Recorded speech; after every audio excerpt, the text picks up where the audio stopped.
Did God really say that? This is a paraphrase of the question the serpent posed to Eve in the Garden of Eden as he mounted a disinformation campaign that led to the fall of humanity. Suffice it to say that disinformation has been around a long time. From the 3rd century BC deception and disinformation teachings of Chinese military strategist Sun Tzu, to Octavian's smear campaign against Mark Antony in 44 AD Rome, to the Nazis' disinformation efforts in World War II that, among other things, contributed to the death of millions of Jews. Disinformation has always been a serious thing. This is Ed Melick welcoming you to the AI and Faith podcast. We are a pluralistic organization working to bring the wisdom of the world's ancient faith traditions to bear in the development and use of artificial intelligence. For the past 2 months, we have been focused on the topic of AI and disinformation, and today's podcast provides a brief snapshot of the subject and some resources to help listeners mitigate its harmful impact. First, some definitions. Disinformation is false and misleading information that is deliberately meant to deceive. It's spread with the intent to do harm. Misinformation is false and misleading information spread without malice. It's getting the facts wrong. You'll find that the term misinformation is most often used since we don't always know the intent of the spreader once a piece of information is deemed to be false. Also, the term deepfake is used to describe an AI-generated image, video, or audio recording showing a person doing or saying something they did not do or say. So why is this a thing? Well, every human being is capable of doing both good and bad. 1 minute we're expressing love for others through acts of kindness, compassion, and service. The next we're tearing others down for selfish and destructive reasons. Even worse, there are some really bad actors out there. Sociopaths, narcissists, dictators, and criminals are in no short order on a planet with nearly 8 billion people. These are more realities demonstrated over thousands of years of history. What is new is how these practices can now be supercharged through emerging technologies. The combination of social media and artificial intelligence puts a level of power and reach in every single person's hands that was unheard of in the past. Using these technologies, people can now spread false information at a speed and scale that was unimaginable just a few years ago. Examples abound, like the deepfake video of Ukrainian President Volodymyr Zelensky telling his forces to surrender to the Russians, and the fake Joe Biden robocall urging people not to vote in the New Hampshire primary, and the rather poor quality fake image of a Pentagon bombing that briefly sent the S&P down $500 billion in 2023. Current disinformation statistics are sobering. According to a leading identity verification firm, the number of deep fake cases rose tenfold from 2022 to 2023, just 1 year. Another firm specializing in deepfake detection and media intelligence estimates the global economic impact of deepfakes will skyrocket from $10 billion in 2022 to $500 billion in 2030. And these numbers don't even scratch the surface when one considers the impact that deepfakes could have on, say, this year's U.S. elections. 2024 is a historic year where more than 2 billion people will go to the polls in 64 countries. So why is this important from a faith perspective? Well, first and foremost, it's because truth matters, and it matters a lot. For example, in the Christian faith, truth is incredibly important. So important that Jesus described himself as the way, the truth, and the life. So important that the Apostle John described Jesus as full of grace and truth. Jewish scriptures also affirm this when the psalmist wrote that unfailing love and truth walk before God as attendants, and Proverbs includes dishonesty twice in the list of 7 things the Lord detests.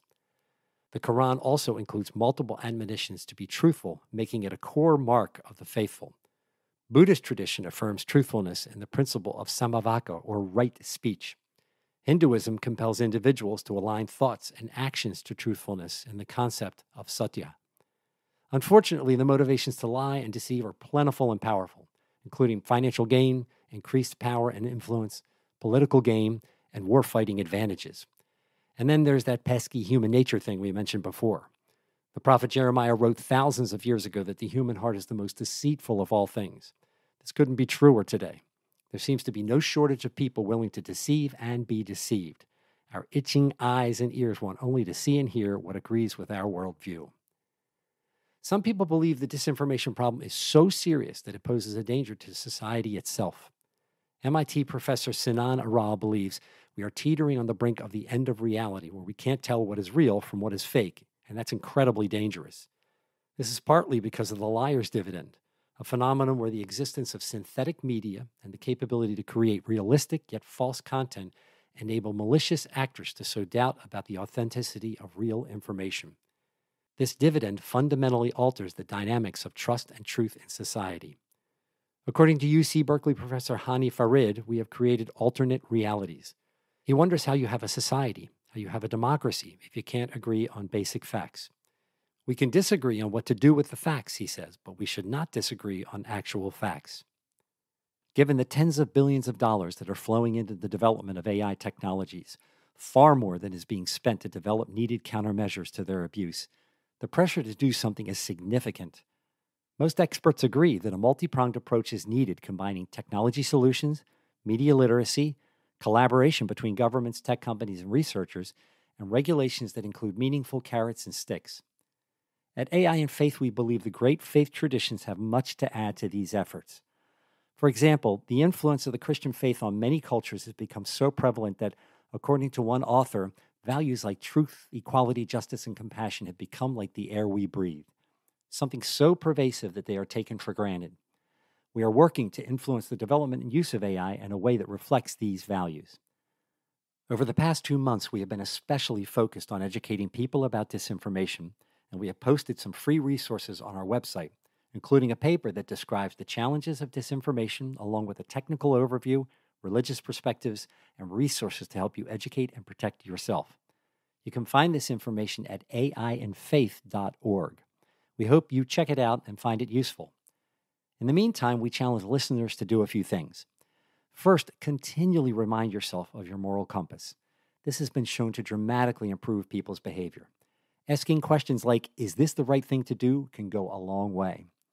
Second, slow your roll. Don't be so anxious to respond to things you read and see on social media, especially if it's something that makes your blood boil. First, take the time to investigate such posts and respond only after you have verified its accuracy and calmed yourself down. Verify and check the sources before even considering sharing something. Third, check your itching ears. Humble yourself and get outside of your echo chamber. Admit that you're inclined to hear and see what you want to hear and see, and adjust your perspective accordingly. Fourth, get educated. Create a collection of resources, a toolkit, including fact-checking websites and other materials that you rely on. Improve your ability to analyze and evaluate media critically. Understanding how media is created and the motivations behind it can help you discern between legitimate news and misleading or false information. Check out our Disinformation Hub in the AI and Faith portal for the list of tools you can use. Fifth, once you have determined that a piece of media is false, pass on your discovery to others. Share what you found with links to fact-checking and debunking sites.